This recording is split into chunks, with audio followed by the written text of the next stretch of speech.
Hello, friends. It's Gary Millsap here for our Sunday school lesson for Sunday, June the 20th. I have a wonderful gospel lesson from Mark, one of my favorite books in the Bible. You know me. I think that the Gospels are the most important part of the Bible, so I love our lessons that are in the Gospels. Before we get started, I wanted to share with you a little icon here that I put together. You might see this reset icon. If you're familiar with computer technology and all, you'll know that this is when you reset your computer. Well, I think we're going to reset after the pandemic. One of the things I've been thinking about is now that we can come back to church without masks and all that, we're going to be seeking a new normal. And what I'm calling it a renewed normal. And when you reset your PC, you press those Control Alt Delete keys, and that resets it. And I'm thinking, in my life, over the last 18 months, since we haven't been able to meet together for Sunday school, I'm thinking, what are we going to do to establish a renewed normal? We got to get some things under control, probably try some alternate things.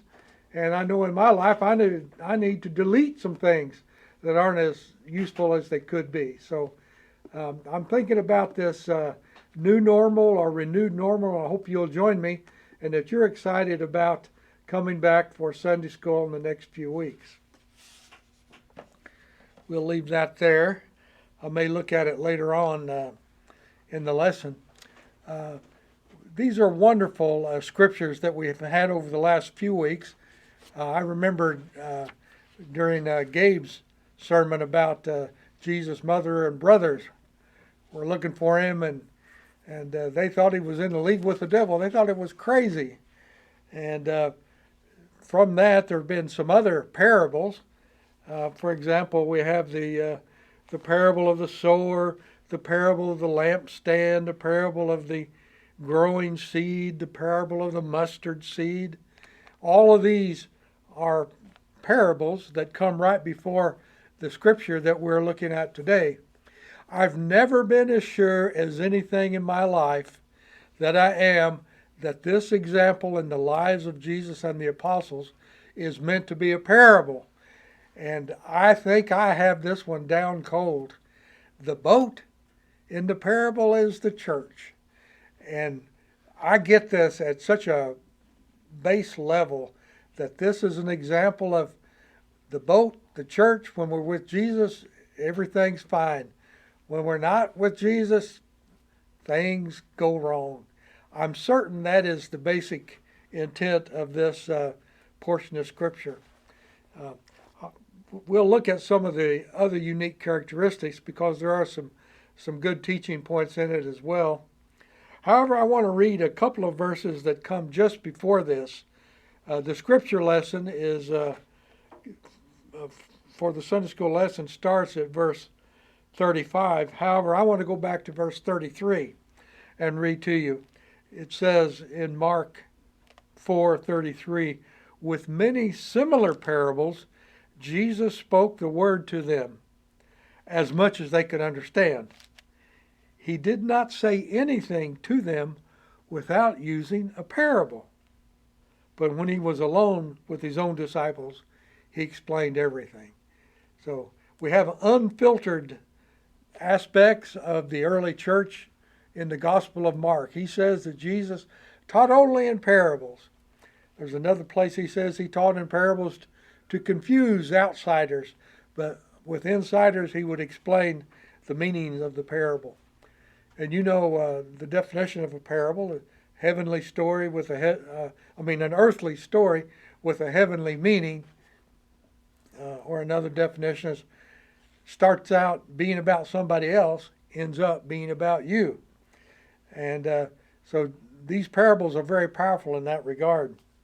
Let's read these verses. There's only 7 verses here in Mark's Gospel that says, and on that day, when it was evening, he said to them, let us cross over to the other side. And leaving the crowd, they took him along as he was in the boat, and other boats were with him. And a great storm of wind developed, and the waves were breaking into the boat, so that the boat was already being filled with water. And he was in the stern, sleeping on the cushion. And they woke him up and said to him, "Teacher, is it not a concern to you that we are perishing?" And he woke up and rebuked the wind and said to the sea, "Be quiet, be silent." And the wind abated, and there was a great calm. And he said to them, "Why are you fearful? Do you not yet have faith?" And they were terribly frightened and began to say to one another, "Who then is this, that even the wind and the sea obey him?" Wow, what a wonderful story. Powerful story about Jesus drawing with his disciples across the Sea of Galilee. These are fishermen. They are going from Hebrew territory across the lake into Gentile territory, where you'll see some other miracles being performed. Jesus casting out demons in the next narrative. But in this narrative, we see that they're in the boat. Jesus is asleep. The disciples are there. Some of them are fishermen, so they would be used to traveling in the boat. So they probably would not be easily frightened. But this must have been a terror, because even these seasoned fishermen were feared for their life. And so they awakened Jesus, and he calmed the sea. And they asked questions of Jesus, and Jesus gave them some discussion points. And then it says that the disciples, they had discussion among themselves, where they talked about the meaning. So this is a story in microcosm of the church. The boat is the church. The storm represents the difficulties that we will face in life if we follow the instructions of Jesus. Jesus said, "Let's go across to the other side. Let's go into Gentile territory." So he was sending them on a mission. Now, when this was written, probably in AD 70, the church was young, and it was feeling oppression. You know, the Romans were about to destroy Jerusalem, and many believers felt oppressed. So this idea of a storm beating upon them and causing them hurt would have been right in tune with what they were experiencing as believers. So the storm that they experience represents the problems that we face in following Jesus. Without Jesus, there's fear and terror. But with Jesus, peace and calm. Everything's under control. They have questions about Jesus, and they wonder about how he has power to do this, because only God has power over the elements.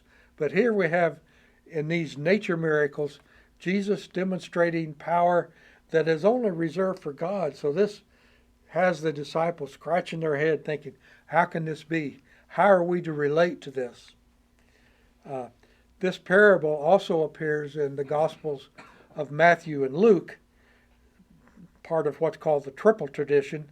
That would be scripture that appear in Matthew, Mark, and Luke, the three synoptic Gospels.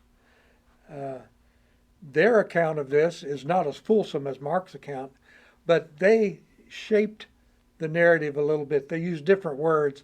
Here in Mark's account, for example, the word he uses for the storm is a lailops, or a big wind storm.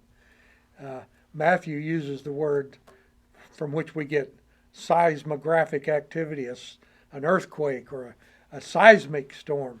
So there are different aspects to this storm.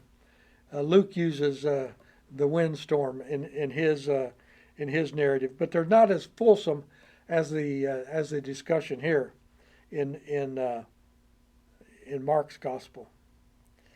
So there's also a word that occurs only one time in the Bible. During this lockdown period, I've I've renewed my vocabulary studies. I'm truly dangerous now when it comes to this Greek vocabulary. But there is a word that I hadn't recognized before. I could figure it out from the context because it has the word for head, the Greek word for head in it. It's really a headrest or pillow. It occurs only one time in the Bible, and it occurs here in verse 38 where it says they're trying to find Jesus, and he's in the stern of the ship with his head on a pillow or a headrest.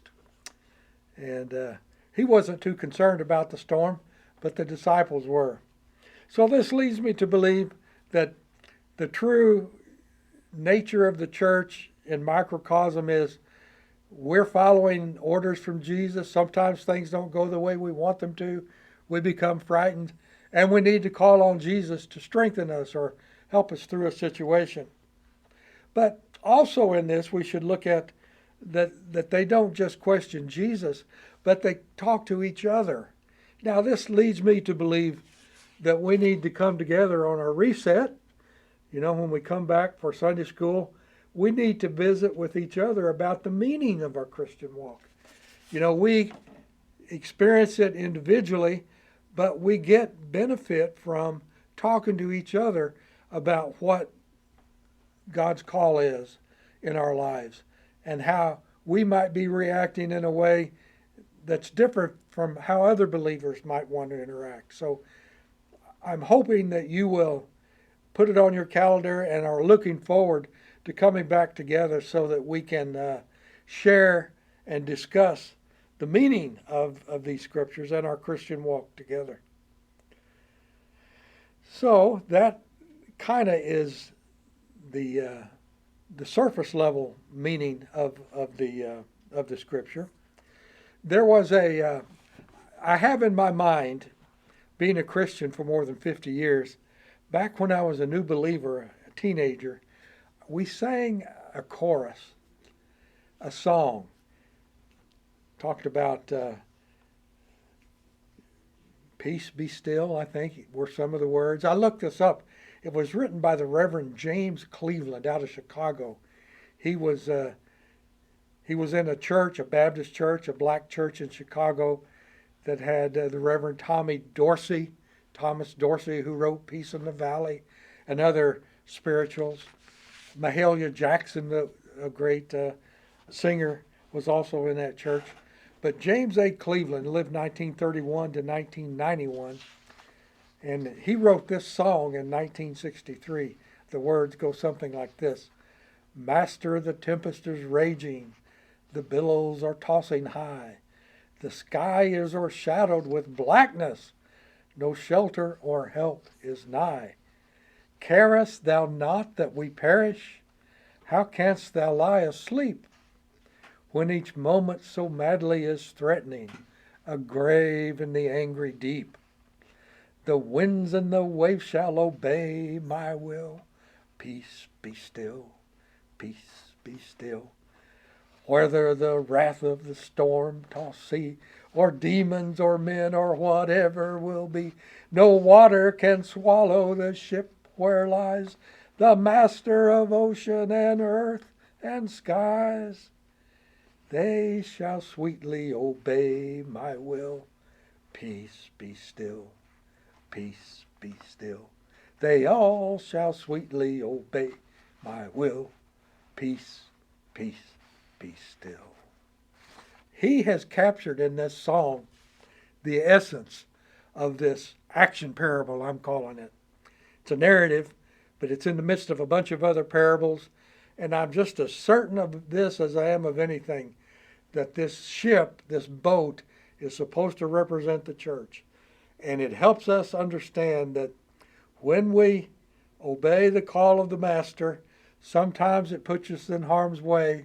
We experience danger, but we need to trust on His abiding strength. And beyond that, we need to come together as believers to discuss the meaning of the call. So this is what I get from the lesson. I hope that you will take time to read it. The quarterly study guide, the Connections Guide for this Sunday is It's very well written, and I hope that you will take it to heart and that you will feel the calm and that you can share with me this Peace Be Still song and that it's as meaningful to you as it has been to me. Thank you very much.